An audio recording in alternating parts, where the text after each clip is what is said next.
তিনবার নামাজ পড়লে গুনাহ হবে। একটা ফজরের নামাজের ওয়াক্ত শেষ হয়ে গেলে ওই সময় নামাজ পড়লে সওয়াব না গুনাহ? দেখছেন নামাজ পড়লে গুনাহ হচ্ছে কি? গুনাহ হয় না? ও তো হারাম টাইম। আবার দ্বিতীয় সূর্য যখন মাথার উপরে চলে আসে জোহরের টাইমের কিছু পূর্বে, ওই সময় নামাজ পড়লে কি হবে? জোরে বলেন। যারা চুপ করে আছে সব হবে নাকি? হারাম। ওই সময় নামাজ পড়া হারাম। 3 নম্বর হলো সূর্য যখন অস্ত যাবে মাগরিবের নামাজের কিছু পূর্বে, ওই সময় নামাজ পড়লে কি হবে? গুনাহ। এখানে আল্লাহ বলছেন ইন্না সালাতি, নিশ্চয়ই আমার নামাজ, নামাজ যখন আল্লাহর জন্য পড়া হবে ওই নামাজটাও আল্লাহর হুকুম মতো টাইম মতো পড়তে হবে। একটা উদাহরণ দিলাম। দ্বিতীয় উদাহরণ হলো সেজদা দেওয়া ভালো কাজ না খারাপ কাজ? টোনটা একটু বাড়িয়ে দেবেন, আগে যেরকম ছিল। সেজদা দেওয়া খারাপ কাজ না ভালো কাজ? জোরে বলেন। সবাই বলছেন ভালো কাজ। মসজিদে সেজদা দিলে সওয়াব হবে। কেউ যদি কোনো মাজার জিয়ারত করতে গিয়ে আল্লাহর ওলির মাজার জিয়ারত করলে সওয়াব আছে না নাই? 1 নম্বর সওয়াব হলো মাজার জিয়ারত করলে, কবর জিয়ারত করলে দুটি লাভ হবে। 1 নম্বর লাভ হলো যে ব্যক্তি কবর জিয়ারত করবে ওই কবরখানা যখন দেখবে, বাপের কবর দেখবে, মায়ের কবর জিয়ারত করবে, দাদারও কবর জিয়ারত করবে, কবর যখন জিয়ারত করবে আল্লাহর আখিরাতের কথা তখন স্মরণ হবে। বলুন না সুবহানাল্লাহ। 2 নম্বর কবর জিয়ারত করলে দ্বিতীয় যেটা হবে সেটা হলো যিনি কবরে আছেন তিনি উপকার পাবেন। পাবেন না? পাবেন না? আচ্ছা, আমরা যখন কবর জিয়ারত করতে যাই, ভাই সাউন্ডটা, এই সাউন্ডটা একটু বাড়িয়ে দিন, আগে যেরকম ছিল একটু বাড়িয়ে দিন সাউন্ডটা। আমরা যখন কবর জিয়ারত করতে যাই, কবর জিয়ারত করতে যাওয়ার পরে কবরস্থানের পাশে দাঁড়িয়ে তাসবিহ তাহলিল দরুদ শরীফ কোরআন তেলাওয়াত করি কিনা? নাকি গিয়ে বলি আল্লাহুম্মা আমিন? এরকম কে বলি? হ্যাঁ না বলেন। প্রথমে কি বলি? আসসালামু আলাইকুম ইয়া আহলাল কুবুর। এই সালাম দেওয়ার পরে কবর থেকে কি ওয়ালাইকুম সালাম জবাব শুনতে পাই। অনেক শিক্ষিত ছেলে বলবে তাহলে মাথা মোটা মোরা লোকের কেউ সালাম দেয়? ধরুন আমি মোহাম্মদ আব্দুল্লাহ জুবাইর শেখ, আমি বক্তব্য করলাম, লেবে চলে যাবো ইনশাআল্লাহ। কমিটি ছেলেরা বললে হুজুর আজকে যাবেন না, একটু থাকুন না, সকালে আপনি একটু দোয়া টোয়া করে জিয়ারত করে যাবেন। একদম খুব এমনি ছেলেরা সব ভালো, খুব ভালো ছেলে, প্রচুর ভালোবাসা আলহামদুলিল্লাহ। আপনাদের এলাকার লোকগুলি খুব ভালো। তো আমি থেকে গেলাম। এখন ভোর 4টে বাজে, আজানের আধ ঘন্টা আগে একজন কি বলছে আমি ঘুমাচ্ছি, একজন কি বললো আসসালামু আলাইকুম। কি পাগল, ঘুমন্ত লোক সালাম দেয়? আচ্ছা, ঘুমন্ত লোকের যদি সালাম দেয় এটা ঠিক হয়েছে না ভুল হয়েছে? ভুল হয়েছে। ধরুন আপনার শ্বশুর মারা গেছে, সকাল 9টায় মারা গেছে, বিকেল আসর বাদ 4টার সময় মাটি হবে। তা আপনি জানাজার নামাজের আগে 1 ঘন্টা আগে শ্বশুরের মাইয়েদের কাছে কি বলছেন? আসসালামু আলাইকুম আব্বা। শাশুড়ি বলছে পাগলা জামাই নাকি রে, মোরা লোক সালাম দিচ্ছে কেন রে? কিন্তু কবরে যে আছে তাকে কেন সালাম দিলেন? এই প্রশ্নটা কোনোদিন জলসায় কারো কোনো বক্তার করেছেন? করেছেন না করেননি বলেন? এই প্রশ্নই করা হয় না, খালি যা বলছে সুবহানাল্লাহ। কি বক্তার যখন দাওয়াত করবেন ভালো করে শুনে রাখুন। আজকে জলসাগুলো এখন একটা বিশাল ফিতনার জায়গায় চলে গেছে। কাদা ছড়াছড়ি, আমি এর কাদা মারছি, ওই ভাই আমার কাদা ছেড়ে মারছি। এটা হচ্ছে না হয় না? এটা ইসলামেরই বদনাম হচ্ছে। কাফের ইহুদি খ্রিস্টানরা তারা দেখছে, শুধু খালি দেখছে মুসলমানদের কেলোর কীর্তিটা যে কেমন চলছে, একবার দেখ। কথা বুঝতে পেরেছেন? বাবাজিরা, সোনা লালেরা, জ্ঞানী জনেরা, শুধু মানুষ আল্লাহ ভাইরা। তো বক্তা যখন দাওয়াত করবেন বক্তব্যের সময় একটা সাবজেক্টটাকে সিলেক্ট করে দেবেন। 1 সপ্তাহ আগে বলে দিলেন, 15 দিন আগে বলে দিলেন। কি বললেন? যে হুজুর আপনি তো জলসা করতে আসছেন, এসে আমাদের এখানে আপনি শুধু খালি ইসলামের মধ্যে নারীর কি অধিকার সেই বিষয়টা বলুন। হয়ে গেল। আরেকটা বক্তা আসলেন, তাকে বললেন হুজুর ইসলামে যে যাকাত ব্যবস্থা, কেন যাকাত দিতে হবে, যাকাত না দিলে ক্ষতি কি, আর সুদের ভয়াবহতা, এই দুটি সাবজেক্ট আপনার থাকবে। তাহলে উনি আয়াতগুলো পড়াশোনা করে আসবে, যাকাতের 52টা আয়াত পড়বে আর সুদের 4টে আয়াত পড়ে আসবে। এই সুদের 4টে আয়াত, যাকাতের 52 আয়াত আর হাদিস আর বর্তমান প্রেক্ষাপটটা যদি আলোচনা করা হয়, যাকাত এবং সুদ একটা সাবজেক্ট যখন একজন বক্তাকে বেঁধে দেওয়া হবে, তখন দেখবেন আর এদিকে আসার সুযোগ সহজে পাবে না। ঠিক বলছি না ভুল বলছি? সন্ধ্যা থেকে নামাজ, আরে নামাজ তো পড়তে হবে, সবাই তো জানে। আবার দ্বিতীয় বক্তা সে বললো বাবা নামাজ পড়ো, নামাজ না পড়লে 1,88,00,000 বছর জাহান্নামে থাকতে হবে। একটা ছেলে এসেছিল জলসা শুনতে, সে তো জীবনের প্রথম জলসা শুনতে এসেছে, মানে কোনোদিন আসেনি, একজন শিক্ষিত এডুকেটেড এসে বলছে আমি তো জীবনে নামাজ পড়ি নাই, কিছু ইসলাম শিখবো বলে এসেছি, তো প্রথম যদি এসে জানতে পারি যে নামাজ কাজা করলে 1,88,00,000, আমি এসে নামাজ তো কাজা করেছি, তো আমার তো মনে হচ্ছে জাহান্নামে পুরোপুরি পার হওয়ার সুযোগই থাকবে না। এই বক্তব্যগুলো বাদ দিতে হবে। কথা বুঝতে পারছেন না পারেন না? বক্তা দাওয়াত করার আগে সাবজেক্ট চুজ করবেন, এই সূরা থেকে আলোচনা করুন। যদি এরা আমার কোনো সাবজেক্ট বলে দেননি, সেজন্য আমি নিজের মতোই কোরআন হাদিস থেকে কথা বলছি ইনশাআল্লাহ। বলেন ইনশাআল্লাহ। আরেকটা কথা বলছি, বক্তা যিনি বক্তব্য করবেন সব সময় স্টেজে যোগ্য আলেম রেখে দেবেন। স্টেজে কিংবা সামনে ইমাম সাহেবদের, হাফেজদের, আলেমদের, ভালো ভালো আলেমদেরকে দাওয়াত করে রেখে দেবেন যে ইনি যেটা বলে গেলেন এতগুলো মানুষ জেনার কথা শুনবে, এই কথাগুলো শুনে এই মানুষগুলি আমল করবে, জাহান্নামী হবে না জান্নাতি হবে, আপনি পাশে বসে বক্তব্যটা মনিটরিং করুন। এটা কি ঠিক বলছি না ভুল বলছি বলে মনে হচ্ছে? যা খুশি কানে হাত দিয়ে বাঘের গল্প, সাপের গল্প, ঘোড়া কি এইসব বললে চলবে এখন যুগে? আর আমি ইউটিউব ভাইদের বলছি, এতগুলো মিডিয়া এখানে এসেছেন, আপনারা প্লিজ, আপনাদেরও ইসলামে বিশাল বড় একটা খেদমত আছে। বললে কি রকম খেদমত? এই যে বক্তব্যগুলো এতগুলো রেকর্ড হচ্ছে, এইটা মানুষের কাছে যখন ছড়িয়ে যাবে, আমি তো বলে গিয়ে ঘুমিয়ে পড়বো, পালিয়ে যাব, কিন্তু এইগুলো সারা বিশ্ব দেখবে, আর মানুষ দেখে যদি আমল করে এর সওয়াবগুলো আমিও পাবো, আর এনারাও সেই 1% সওয়াব পাবে। জোরে বলে বলে যদি এটা কোথায় আছে? 5 নম্বর পারা, 5 নম্বর পারা, 10 নম্বর পৃষ্ঠা, 10 নম্বর লাইনের সূরার নাম নিসা।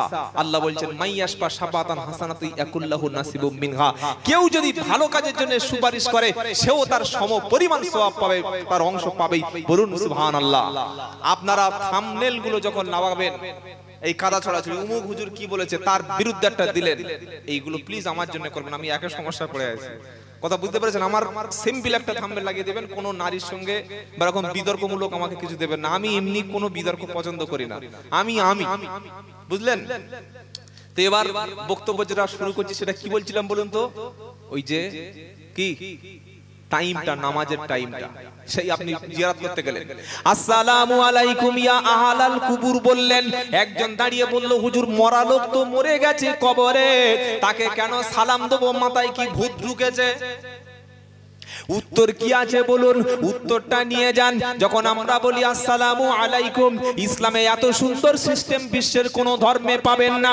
খ্রিস্টান আপনার সঙ্গে দেখা হলে তারা বলবে গুড মর্নিং, দুপুরে দেখা হলে গুড আফটারনুন, রাত্রেবেলা দেখা হলে, সন্ধ্যাবেলা দেখা হলে গুড ইভিনিং, শোয়ার সময় রাত্রেবেলা গুড নাইট। বলে না? বলে না? জোরে বলেন। একজন অমুসলিম হিন্দু ভাইয়ের সঙ্গে দেখা হলে প্রথমেই বলবে নমস্কার, নমস্তে, কিন্তু ইসলাম শিখিয়ে দিয়েছে তুমি সালাম বলো, আসসালামু আলাইকুম, আল্লাহ তোমাদের উপরে রহমত বর্ষণ করুক। উনি ঘুরিয়ে বলবেন ওয়ালাইকুমুস সালাম, আল্লাহ তোমাদের উপরে ও রহমত বর্ষণ করুক। জোরে বলুন সুবহানাল্লাহ। আপনি কবরবাসীর সালাম দিলেন, তার মানে কি? তার মানে আল্লাহ তোমাদের উপরে রহমত বর্ষণ করুক।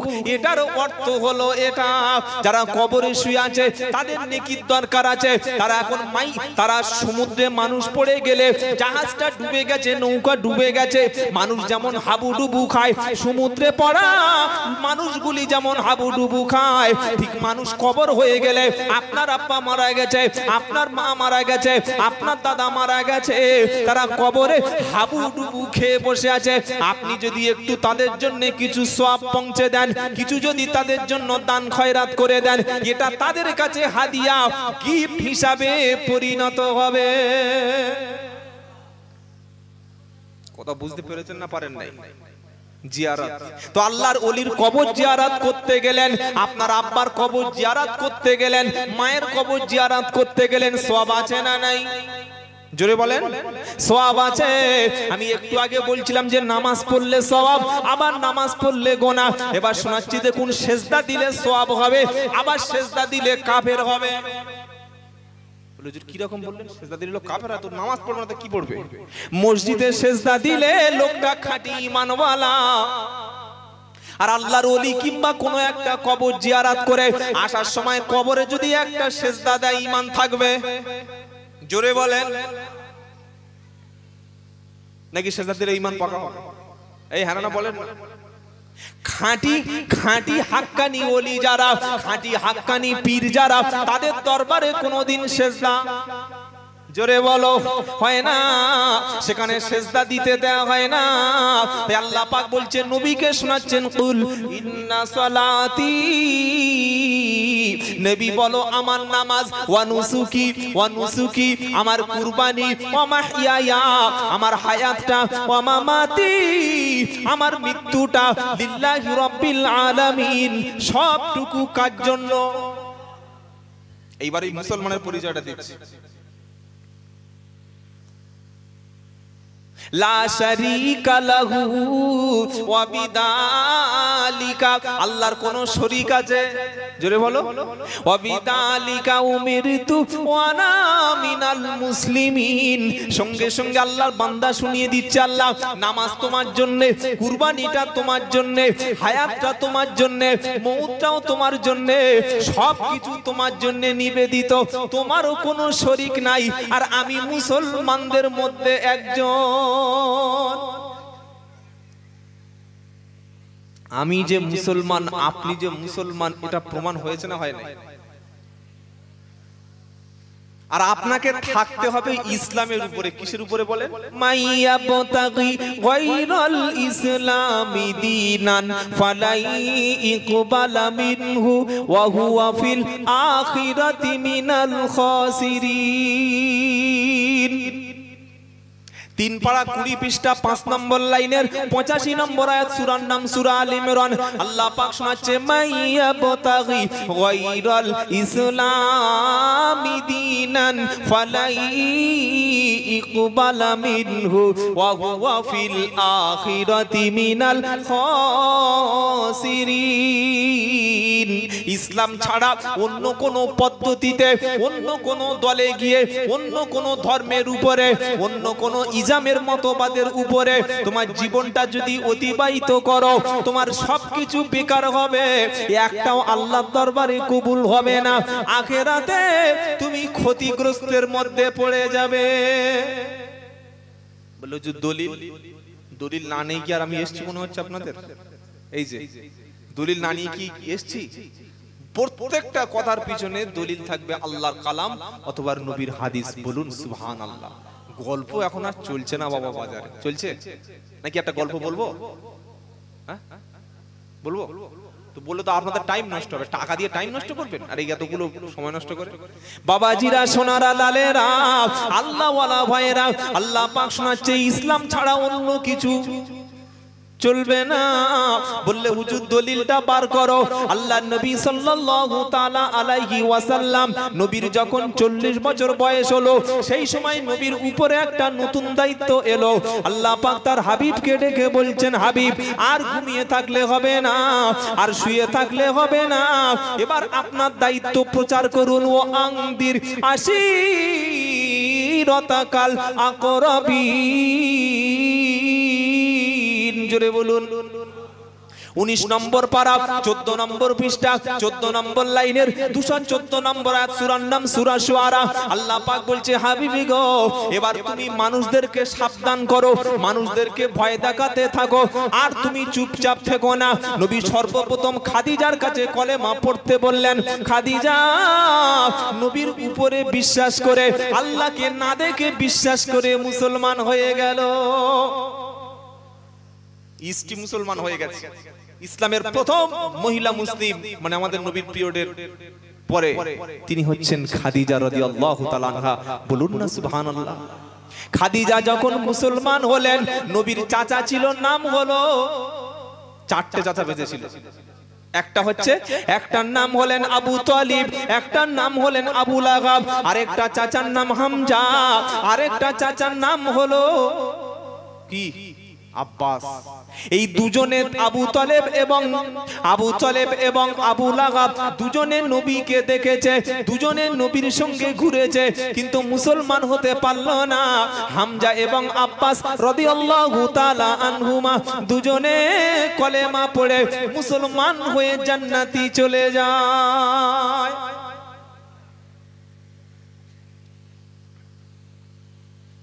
কোরআন সবার বাড়ি আছে, ইমাম সাহেব মসজিদে আছে, প্রত্যেকটা পাড়ায় মুসলিমের ঘরে বা প্রত্যেকটা পাড়ায় মসজিদ আছে, এর পরে কি আপনি ভাবছেন যে সবাই জান্নাতে যাবে? না।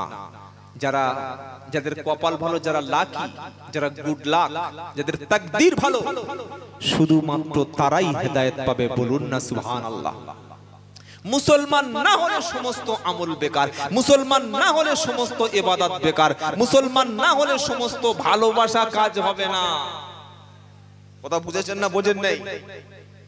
পৃথিবীর সব মানুষ যত রাসূলকে ভালোবাসবে, যত মানুষ রাসূলকে ভালোবেসেছে, আল্লাহর কসম আমি চ্যালেঞ্জ করে বলে যাচ্ছি, শুধুমাত্র আবু তালেব নবীকে এত ভালোবেসেছিল, এত ভালোবাসা পৃথিবীর কোন মানুষকে নবীকে বাসতে পারবে না।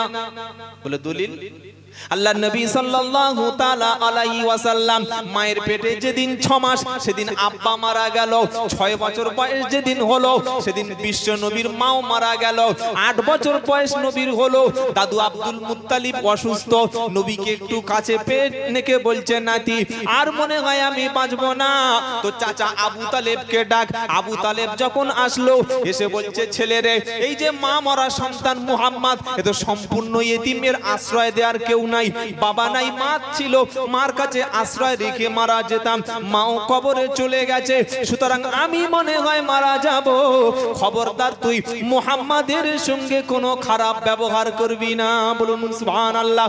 আবু তালেবের হাতটা ধরে সেদিন আব্দুল মুত্তালিব নবীর দাদু আবু তালেবের হাতটা ধরে বললে, আবু তালেব হে আমার ছেলে, আমার হাতে হাত দিয়ে কথা বল যে আমার ইতিম নাতির সঙ্গে কখনো খারাপ ব্যবহার করবি না।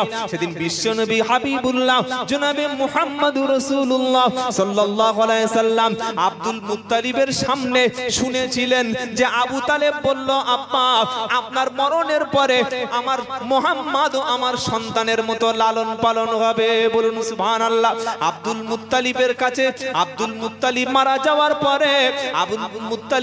যাওয়ার পরে আবু তালেবের কাছে মানুষ হচ্ছে, শীতের সময় তিনি নিজে ঠান্ডায় থেকেছে, নবীকে ঠান্ডায় রাখেনি, বর্ষার সময় নিজে ভিজেছে, নবীকে ভিজতে দেয়নি, ক্ষুধার্ত হলে নিজের পেটে খাবার নাই কিন্তু মুহাম্মদ সাল্লাল্লাহু আলাইহি সাল্লামকে খাইয়েছে। কেউ শত্রুরা অ্যাটাক করতে আসলে নিজের পেটটা পেতে দিয়েছে, তবু নবীর গায়ে কোনো আঁচল লাগতে দেয়নি। বলুন সুবহানাল্লাহ। তিনি 40 বছর বয়সে যখন নবুয়তটা প্রচার করলেন, গোটা আরবের মানুষ সবাই বয়কট করে দিয়েছে।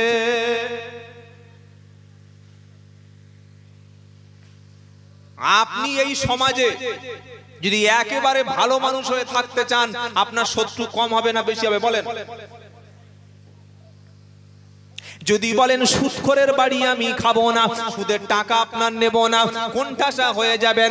যদি বলেন যারা পণ্যায় তাদের সঙ্গে সম্পর্ক রাখবো না, যারা বেনামাজি তাদের সঙ্গে কোনো সম্পর্ক রাখবো না, বাপ মা যারা মানে না তাদের সঙ্গে কোনো সম্পর্ক রাখবো না, যারা মদের সঙ্গে যুক্ত তাদের সঙ্গে সম্পর্ক রাখবো না, যারা প্রতিদিন 5টা করে লটারির টিকিট কাটে তাদের সঙ্গে সম্পর্ক রাখবো না, পাড়ার লোক বাঁচতে দেবে, সুফি সাহেব এসে কারোর সঙ্গে চলবো না, বলবে না। তো আল্লাহর নবী বললেন আল্লাহ এক, তিনি ছাড়া কোনো মাবুদ নেই, তিনি হায়াতের মালিক, মউতের মালিক, তিনি বৃষ্টি দেন, তিনি সন্তান দেন, তিনি সবকিছু করেন। আবু জেহেল, আবু লাহাব, উতবা, সাইবা, মুগীরা সবাই বললে মাথা খারাপ হয়ে গেছে। দেখ অবস্থা, দেখ নতুন ধর্ম একটা এনেছে, অবস্থা দেখ।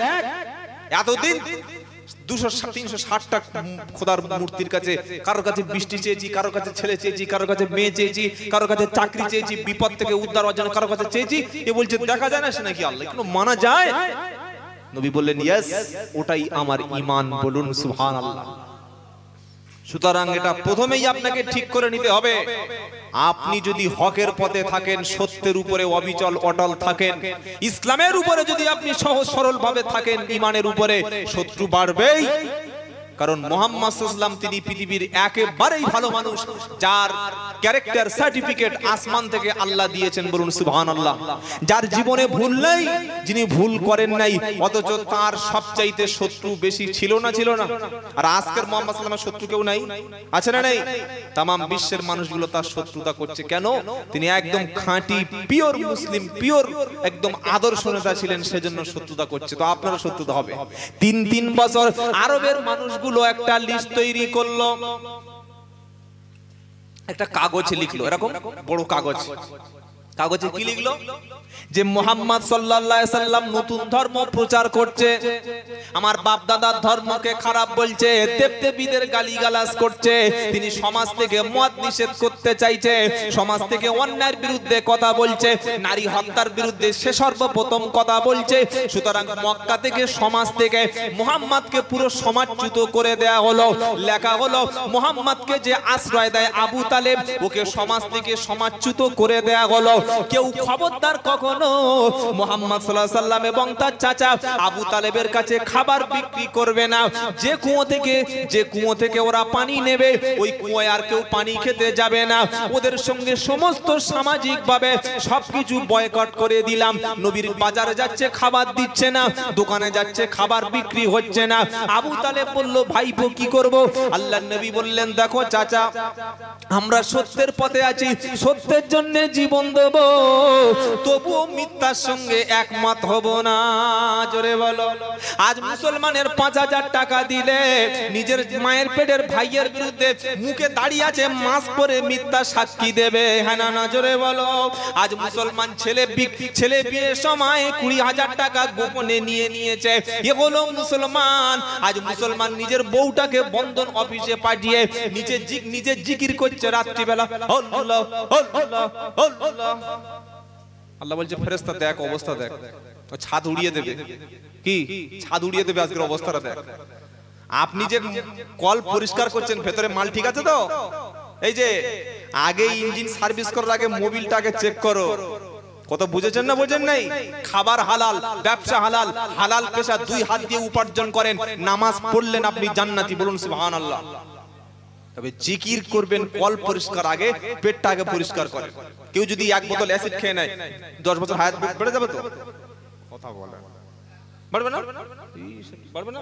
আপনি কি বলছেন বলেন, বাড়বে? ইনি বলছেন না। আপনারা কি বলছেন, অ্যাসিড খেলে হায়াত বাড়বে?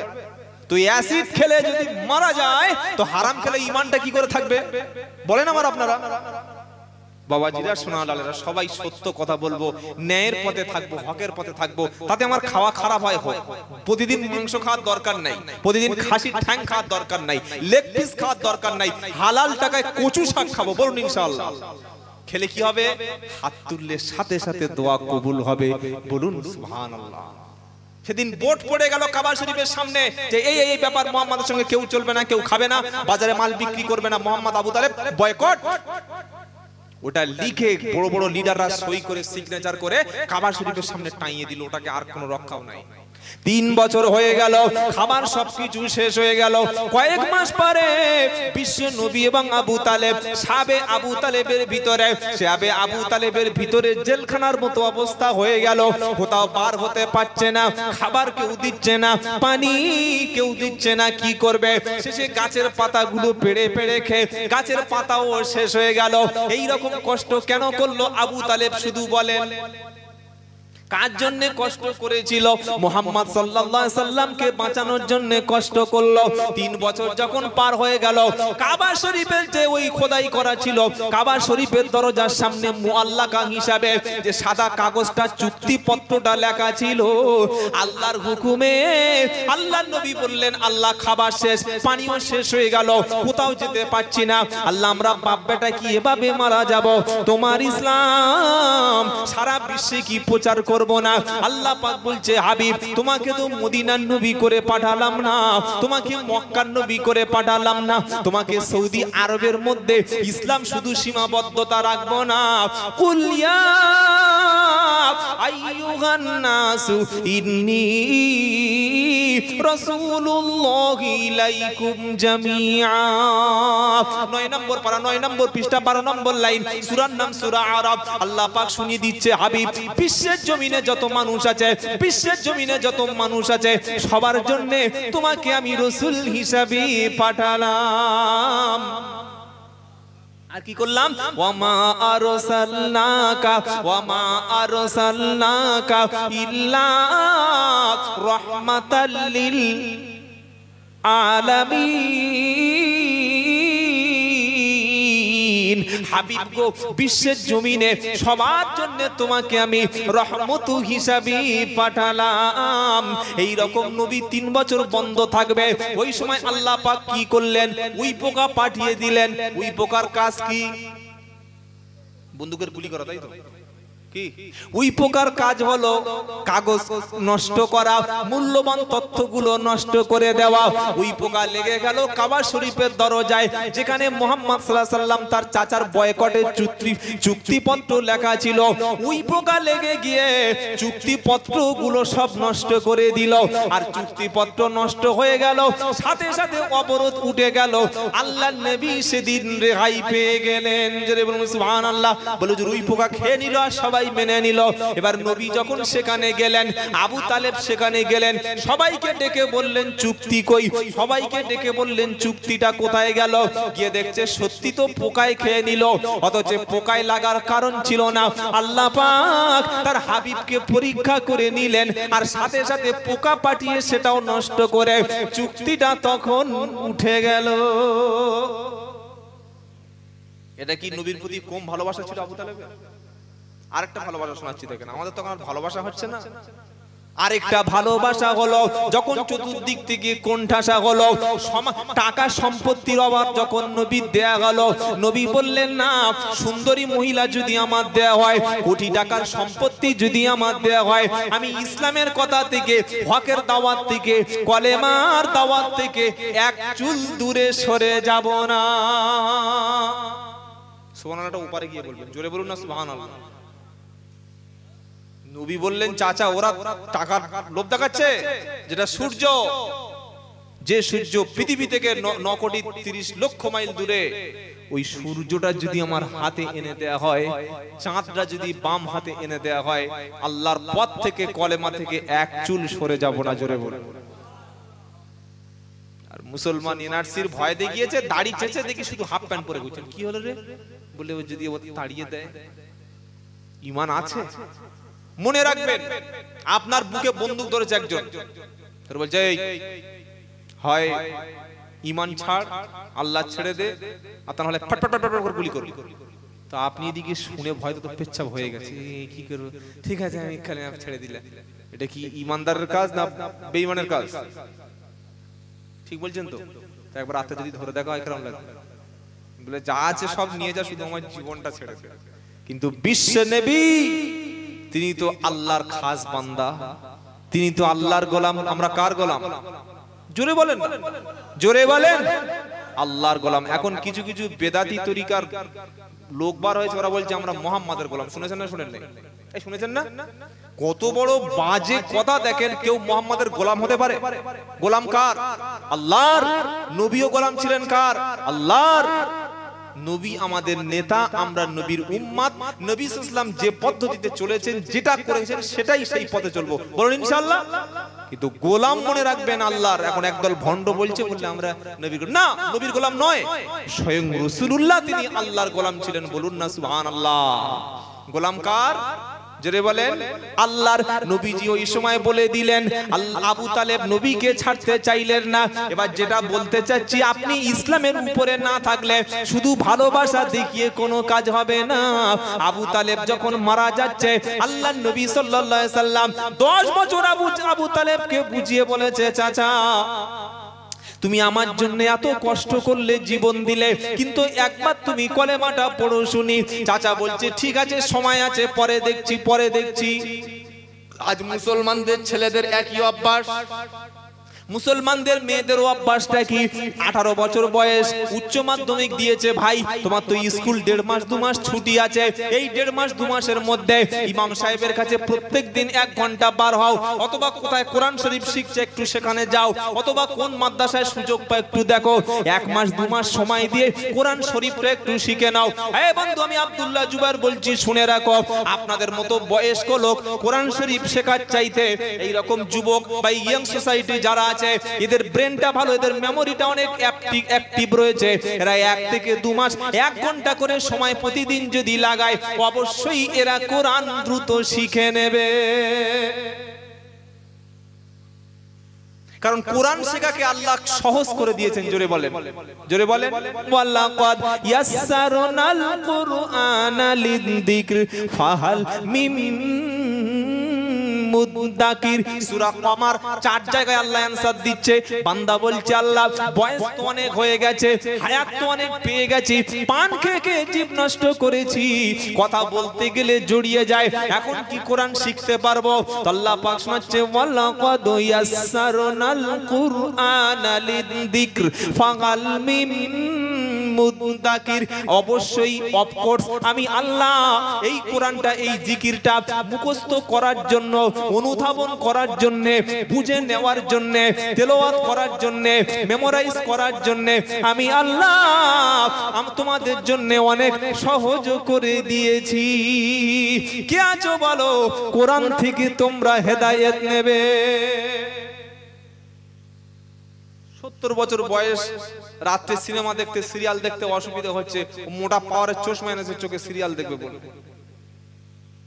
এরকম ভালো মানুষ আপনাদের এই বসিরহাট এলাকায় নাই, আমাদের দক্ষিণ আছে। ওর কোরআন খুলে মসজিদে দিলে পড়তে পারবে না, ও ভালো পাওয়ারের চশমা লেগেছে, রাতে বেলা মোবাইল দেখবে বলে। জিও ফোন ছোট মাল কি, ওই বুড়ো বার্ধক্য ভাতা পায় 1000 টাকা, ওইটা তুলে একটা 2 মাসের টাকা তুলে মোবাইল কিনে রাতে শুয়ে দেখছে। আজরাইল আসলে বাঁচাতে পারবি? টুটিতে পা ধরে দি ব্যাগ ওঠানে নিয়ে চলে যাবে, কোথায় যাবি তখন? আজরাইল যদি এসে দেখে যে মালটা গান শুনছে, ভালো ছাড়বে? আজরাইল যদি এসে দেখে দরুদ পড়ছে, কোরআন পড়ছে, তোমার জীবনটা সহজে আহজানের সঙ্গে আল্লাহর কাছে চলে যাবে। বলুন সুবহানাল্লাহ। সেজন্য যুবকদের খেদমতে বলবো, ইয়ং সোসাইটির জন্য আমি বলবো, তোমরা ফোনের মধ্যে ডাউনলোড করো কোরআন শেখার কায়দা। ইউটিউবে যাও, গিয়ে সার্চ করে দেখো যে আমি সহিভাবে কোরআন শিখতে চাই, step to step, part to part শিক্ষকরা এখন ইউটিউবের মধ্যে আপনি 2 মাস ট্রেনিং নেবেন, কোরআন সহি করে পড়তে পারবেন। বলুন না সুবহানাল্লাহ। কেন নিজেকে মূর্খ করে আপনি ভেবে রেখেছেন? কেন নিজেকে মূর্খ বলে পরিচয় দিচ্ছেন? আপনাদের মসজিদে ইমাম সাহেব আছে না নাই? আছেন। উনি আরবি পড়ান না? পড়ান না? কথা বলে না। কেউ একটা 60 বছর, 40 বছর, 42 বছর, 35 বছরের লোক বলছে হুজুর সংসারের চাপে শিখতে পারি নাই, বয়সটা অন্য কাজে ব্যয় করেছিলাম, এখন ছেলে পুলে বড় হয়ে গেছে, পুরো ফ্রি হয়ে গেছে, হুজুর আমি এসার পরে আপনার কাছে 1 ঘন্টা করে আসবো, আপনি কি আমাকে একটু কোরআনটা শিখিয়ে দেবেন? এটা ইমামকে যদি বলা হয়, উনি কি এটাকে প্রত্যাখ্যান করবেন? নো, তিনি আপনাকে শিখিয়ে দেবেন। আর ওই অবস্থায় যদি কোনো মানুষ কোরআন শিখতে শিখতে কবরে যায়, মাদ্রাসার তালেবুল ইলম হিসাবে আল্লাহর কাছে আপনার নামটা কবুল হবে। বলুন না সুবহানাল্লাহ। কেন নিজেকে এখনো পর্যন্ত কোরআন থেকে দূরে রেখেছেন বলেন? সবাই শিখবো বলুন ইনশাআল্লাহ। যদি আপনি শেখেন, আপনার নামটা আল্লাহর কাছে কি হবে বলবো?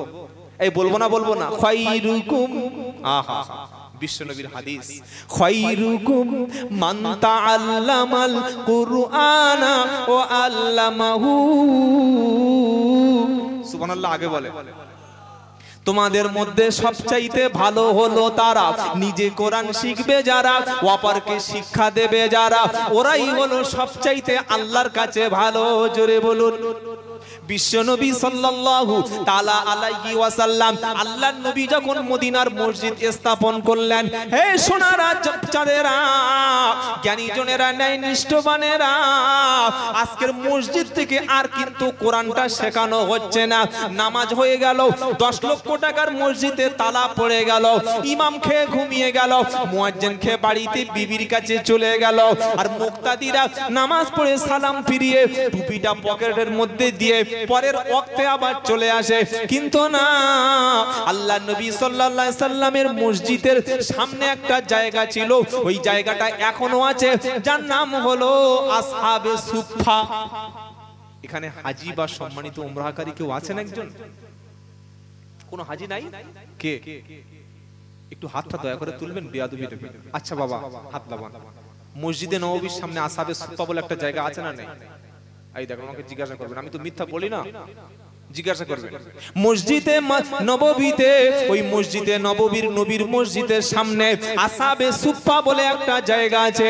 ওই জায়গায় সাহাবারা যারা নতুন মুসলিম হতো, না না নতুন মুসলমান হয়ে সঙ্গে সঙ্গে তারা তো সূরা জানতো না, কেরাত জানতো না, আগে নবীর মসজিদের সামনে বসে যেত এক্সপার্ট সাহাবা, কোরআন জানা সাহাবা, কোরআন ট্রেনিং প্রাপ্ত সাহাবা, ওরা এই নতুন মুসলমানগুলিকে কোরআন শরীফ শিখিয়ে দিত।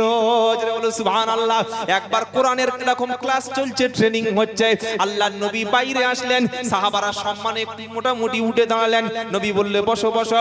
সাহাবারা বললেন ইয়া রাসূলুল্লাহ, হাবিবাল্লাহ। তারা ভয়েতে জড়সড় হয়ে গেছে, মনে করলো কি একটা বেয়াদবি হয়ে গেছে।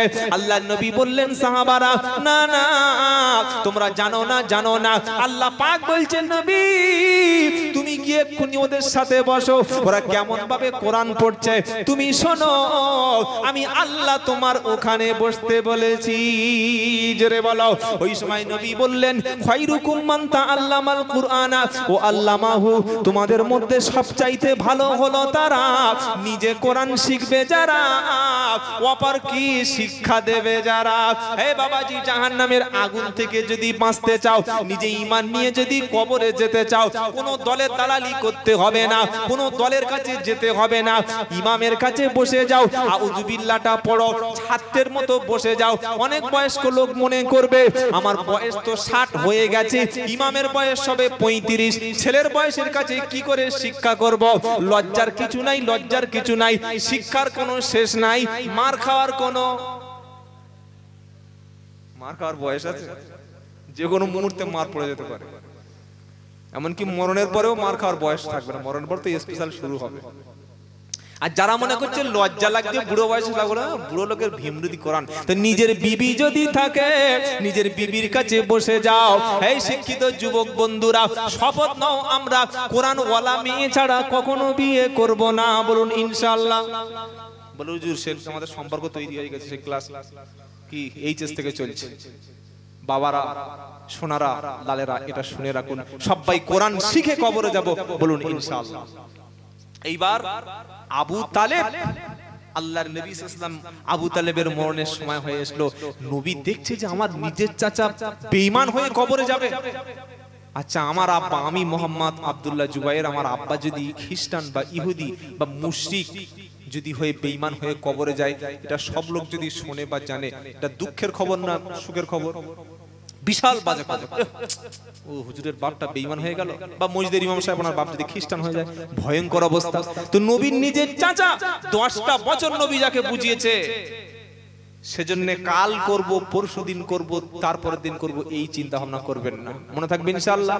যখন আল্লাহর নবীর চাচা মারা যাচ্ছেন, নবী তার কাছে গিয়ে বারবার বলছে চাচা একটু হেদায়েতের জন্য দোয়া করো, একটু হেদায়েতের জন্য দোয়া করো, একটু হেদায়েত, আল্লাহর কাছে দোয়া করছে আল্লাহ হেদায়েত করে দাও। চাচা একটু কলেমাটা পড়ো, চাচা একবারও তুমি কলেমাটা পড়ো। চুপচাপ আছে, কিছু বলছে না, মুখ থেকে পানিটা গড়িয়ে যাচ্ছে।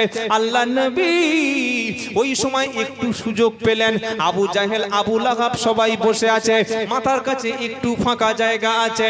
নবী মুখটুকু নিয়ে আবু লাহাবের কানের কাছে, আবু তালিবের কানের কাছে দিয়ে বললেন চাচা 10টি বছর তুমি কত পরিশ্রম করেছো, আমার জন্য 3 বছর জেলের মধ্যে ওই রকম পরিস্থিতিতে ছিলে, আমার জন্য তোমার খাওয়ার কষ্ট হয়েছে, আমার জন্য তোমার কত ব্যবসার ক্ষতি হয়েছে, চাচা একটা বারও তুমি কলেমাটা পড়ো, জোরে পড়তে হবে না। আচ্ছা আল্লাহকে তুমি বিশ্বাস করো? বললে হ্যাঁ। আচ্ছা আমি যে শেষ প্রফেট, শেষ পয়গম্বর, এটা কি তোমার বিশ্বাসের মধ্যে আছে? বললে হ্যাঁ অবশ্যই আমি বিশ্বাস করি।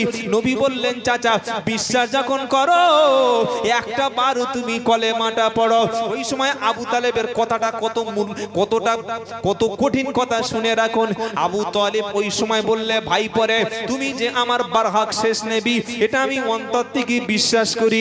আল্লাহ যে এক একজন আছেন, এটা আমি বিশ্বাস করি। কিন্তু ভাইপো এখন দিনকাল ভালো না, পরিস্থিতি ভালো না, এখন কলেমা পড়লে আমার কিন্তু জাত চলে যাবে, সবাই বলবে মরণের ভয়ে কলেমা পড়েছে। নবী এত পেরেশানি হয়ে গেলেন বলার মতো না, চোখ থেকে ঝরঝর করে পানি পড়ছে। আল্লাহ, সারা জীবনের পরিশ্রমটা বেকার হয়ে যাবে।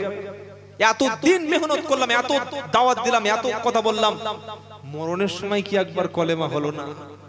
বাবাজিরা, আমাদের যারা ছেলে আছে, মেয়ে আছে ঘরে, আপনি কাল সকালে গিয়ে ওই ছেলেটার কাছে একটু কোরআন শরীফ পড়তে বলুন তো, পড়তে পারবে? এই বলেন, পড়তে পারবে? আপনার ছেলেটা মাধ্যমিক পাস করে, উচ্চ মাধ্যমিক পাস করে, গ্রাজুয়েশন কমপ্লিট করে, এমএ করে, ডবল এমএ করছে, বিএড করছে, ডিএলএড করছে, চাকরির পরীক্ষায় ইন্টারভিউ দিচ্ছে, পিএইচডি করছে, সায়েন্সে পড়ছে, নিট পরীক্ষা দিয়েছে, মেডিকেলে গিয়ে MBBS, MD, FRCS, London pass doctor হবে। ওই ছেলেটা আজও পর্যন্ত কি কোরআন জানে? আপনি দায়িত্ব পালন করেননি তো।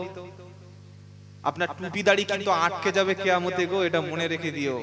বলো যে আটকে যাবে। দলিল, ইয়া আইয়ুহাল্লাযীনা আমানু, হে ঈমানওয়ালা সন্তরা, বেঈমানদের জন্য কোনো কাজ নাই। কাদের জন্য? ইয়া আইয়ুহাল্লাযীনা আমানু কু আনফুসাকুম ওয়া আহলিকুম নারা ওয়া কুদুহান নাস ওয়াল হিজারা। আল্লাহু আকবার। আচ্ছা, কোরআন শুনতে কার কার ভালো লাগে? হাত তুলুন তো দেখি। নারায়ে তাকবীর। একটা করে অক্ষর শুনছেন, 10টা করে নেকি, বলুন সুবহানাল্লাহ। সত্যি বলতে আমার খুব কষ্ট হয়, কখন জানেন? এই তো কিছু লোক বসে আছে, অনেক বড় বড় জলসা আল্লাহ নিয়ে যায়, আসাম, ত্রিপুরা, উড়িষ্যা, ঝাড়খণ্ড, প্রচুর জায়গায় আল্লাহ কবুল করেছে, নিয়ে যায়। কিন্তু বিভিন্ন জলসায় গিয়ে দেখি একটা বক্তা 2 ঘন্টা বক্তব্য করতে আসলো, এই 2 ঘন্টার মধ্যে সে কি 5টা কোরআন শরীফের আয়াত খুঁজে পেল না। নবীর সোনার মুখের 2টো হাদিস কি মানুষকে উপহার দিতে পারলো না। 2 ঘন্টা সময় পেয়ে 5টা 10টা আয়াত সে বাড়ি থেকে মুখস্থ করে আসলো না। যা বলছে শ্রোতারা চুপচাপ আছে। এই বাবাজিরা রাগ করছেন নাকি? এই কথাগুলো বলি বলে একবার যে কমিটি নিয়ে যায়, দ্বিতীয়বার ভুল করার ফিরে তাকানো, যে মালটা আনিস না আমাদের বিপক্ষে। আমি তো সেই কথাই বলবো যে কথা কেউ বলে না। আমি তো সেই কথা বলবো যেখানে ক্যান্সার লুকিয়ে আছে। আপনার এই কোলভাগে ফোঁড়া হয়েছে, হ্যালো আমার দিকে দেখেন, লুক এট মি, কোলভাগে ফোঁড়া। ডাক্তার কাছে গেছে, ডাক্তার বাবু মরে যাচ্ছি। আরে কি হয়েছে বল, কাঁদিস কেন? না বন্ধ কর। ডাক্তার বাবু একটু, আরে কোথায় ফোঁড়া হয়েছে বল। বলছে ডাক্তার বাবু এটা সিক্রেট ব্যাপার, গোপনে চলছে। এইবার ভিতরে গেল, গিয়ে এই ভিতরের কাপড়টা সরিয়ে বলছে ডাক্তার বাবু এই দেখুন কি অবস্থা। তো ফোঁড়া যেখানে হয়েছে সেই জায়গা তো হাত দিয়ে চাপতে হবে নাকি? এখানে ফোঁড়া হয়েছে, ডাক্তার কপাল ধরে, কই মাল বার হচ্ছে না রে, কপাল পড়া ফোঁড়া এখানে, কপালে হাত মারছো কি জন্য? কথা বুঝতে পারছেন না, পারেন না? আচ্ছা, আমার বক্তব্য কে কে রেগে গেছেন হাত তুলুন তো দেখি। উনি বুঝতে পারেন ওরকম এমনি হয়। রেগে যাননি তো? খারাপ লাগছে নাকি আপনাদের? একটু তাকবীর দিন দেখি। লিল্লাহি তাকবীর, লিল্লাহি তাকবীর।